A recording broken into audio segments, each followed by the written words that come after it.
नमस्कार दोस्तों, मेरा नाम है रजत शर्मा और आप सभी का स्वागत है एमपीपीएससी स्टडी आईक्यू प्लेटफॉर्म पर। जैसा कि आज आप हमारा टॉपिक देख रहे हैं कि पहली बार सरकार खरीदेगी कोदो कुटकी। तो जरूरी ये नहीं है कि सरकार क्या खरीदने जा रही है, क्या नहीं खरीदने जा रही है। मेन इंपॉर्टेंट है कि चर्चा किसकी निकल के आई है, कोदो कुटकी की निकल के आई है। और आप लोगों ने खूब सुना होगा कि कोदो कुटकी क्या है, एक तरह से मोटा अनाज है या मिलेट ग्रेन के रूप में इसे क्या किया जाना जाता है। तो अभी की जो सरकार है या हमारी जो वर्तमान सरकार है, चाहे केंद्र में हो या राज्य में, दोनों के द्वारा मोटे अनाजों को बहुत ज्यादा प्रोत्साहन दिया जा रहा है। और मोटे अनाज स्वास्थ्य के दृष्टिकोण से भी देखा जाए या हमारे हेल्थ के पर्सपेक्टिव में भी समझा जाए तो इनका बहुत ज्यादा इंपॉर्टेंस हमें देखने को मिलता है। तो आपको एक प्रश्न का जवाब देना है सबसे पहले कमेंट में। और एमपीपीएससी एक प्रश्न भी पूछ चुका है कि किस वर्ष को अंतर्राष्ट्रीय मोटा अनाज वर्ष के रूप में घोषित किया गया था, या कौन से वर्ष को इंटरनेशनल मिलेट ईयर के रूप में सेलिब्रेट किया गया है यूएन के द्वारा। तो ये आपको क्या करना है, इसका जवाब देना है।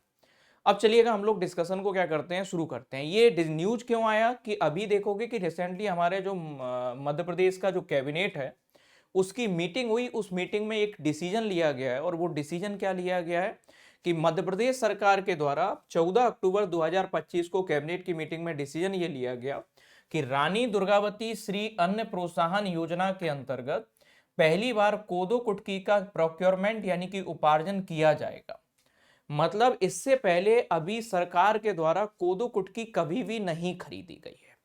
तो हमने आपको एक टॉपिक पढ़ाया है मिनिमम सपोर्ट प्राइस या न्यूनतम समर्थन मूल्य, और न्यूनतम समर्थन मूल्य के अंतर्गत सरकार के द्वारा किसानों के द्वारा जो भी उत्पादित किए गए फसलें हैं उनका उपार्जन किया जाता है। और 22 फसलें मैंने आपको क्या की हैं, बताई हैं।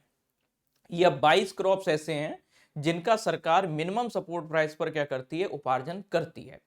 तो पहली बार एमएसपी पर सरकार खरीदेगी कोदो कुटकी, ये चीज को आपको क्या रखना है, याद रखना है। कौन सी सरकार खरीदेगी, मध्य प्रदेश सरकार खरीदेगी। कौन सी योजना के अंतर्गत खरीदेगी, रानी दुर्गावती श्री अन्न प्रोत्साहन योजना। तो रानी दुर्गावती श्री अन्न प्रोत्साहन योजना ये किसके लिए है, तो श्री अन्न किसको कहा जाता है, मोटे अनाजों को ही हमारे प्रधानमंत्री जी के द्वारा श्री अन्न नाम दिया गया है। तो कभी प्रश्न ये भी पूछा जाए कि मोटे अनाज का अन्य नाम हमें क्या देखने को मिलता है, अदर नेम क्या देखने को मिलता है, तो श्री अन्न मोटे अनाजों को ही कहा जाता है। तो रानी दुर्गावती श्री अन्न प्रोत्साहन योजना के अंतर्गत मध्य प्रदेश सरकार पहली बार कोदो कुटकी को खरीदने जा रही है एमएसपी पर, जिसमें कोदो को 2500 रुपए पर कुंटल और कुटकी का उपार्जन जो किया जाएगा वो 3500 रुपए पर कुंटल के बेसिस पर इन दोनों फसलों को क्या करेगी सरकार के द्वारा खरीफ की फसल के रूप में उपार्जन किया जा रहा है। अब अगली बात जरा ध्यान से समझिएगा कि ये जो कोदो कुटकी हैं इनके बारे में थोड़ा सा आपको इंफॉर्मेशन पता होना चाहिए। तो कोदो का जो साइंटिफिक नेम अगर आप देखोगे या बायोलॉजिकल नेम देखोगे तो पेस्पेलम स्क्रोबिकुलेशन कुलेटम, ये इसका हमें साइंटिफिक नेम देखने को मिलेगा। ये जो कोदो फसल है इससे जो है गरीबों का चावल भी कहा जाता है। तो कोदो को गरीबों का चावल भी कहा जाता है। एक प्रकार का ये मोटा अनाज है जो ग्लूटेन फ्री होता है। जैसे जनरली हम देखोगे कि क्या देखने को, जैसे हम गेहूं की रोटी खाते हैं, ये गेहूं का हम जो आटा करते हैं तो उसमें ग्लूटेन होता है। और ग्लूटेन माना यह जाता है कि एक लंबे समय तक अगर आप ग्लूटेन वाला एक ही अनाज अगर इस्तेमाल कर रहे हैं तो इससे आपका इंटेस्टाइन यानी कि आंतों पर बुरा प्रभाव पड़ता है, और आपका इंटेस्टाइनल जो फंक्शनिंग है वो थोड़ा सा क्या हो जाती है, कमजोर पड़ जाती है। तो आपने सुना होगा कि हम ग्लूटेन फ्री अनाज का उपयोग कर रहे हैं जिससे हमारी पाचन क्रिया क्या रहती है, अच्छी रहती है, किडनी पर कम इम्पैक्ट देखने को मिलता है।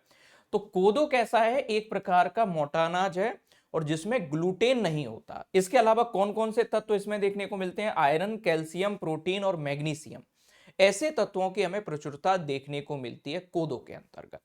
वहीं दूसरी तरफ अगर आप देखोगे तो कुटकी, कुटकी भी एक मोटा अनाज है जिसे पिक्रोराइजा क्रोआ इस नाम से जाना जाता है। साइंटिफिक नेम इसका ये है।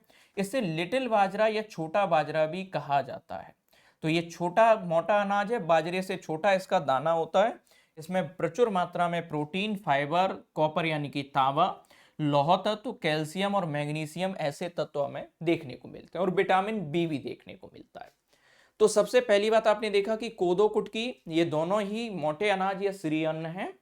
आपको इनका बायोलॉजिकल नेम या बाइनोमियल नेम आपको याद रखना है दोनों चीजों को। गरीबों का चावल किसे कहा जाता है? कोदो को कहा जाता है। और कुटकी को क्या कहा जाता है? लिटिल बाजरा कहा जाता है। इस चीज को क्या रखोगे? याद रखोगे। अब अगली बात ये समझिएगा कि मध्य प्रदेश में कोदो कुटकी का उत्पादन प्रमुख तौर पे किन क्षेत्रों में होता है।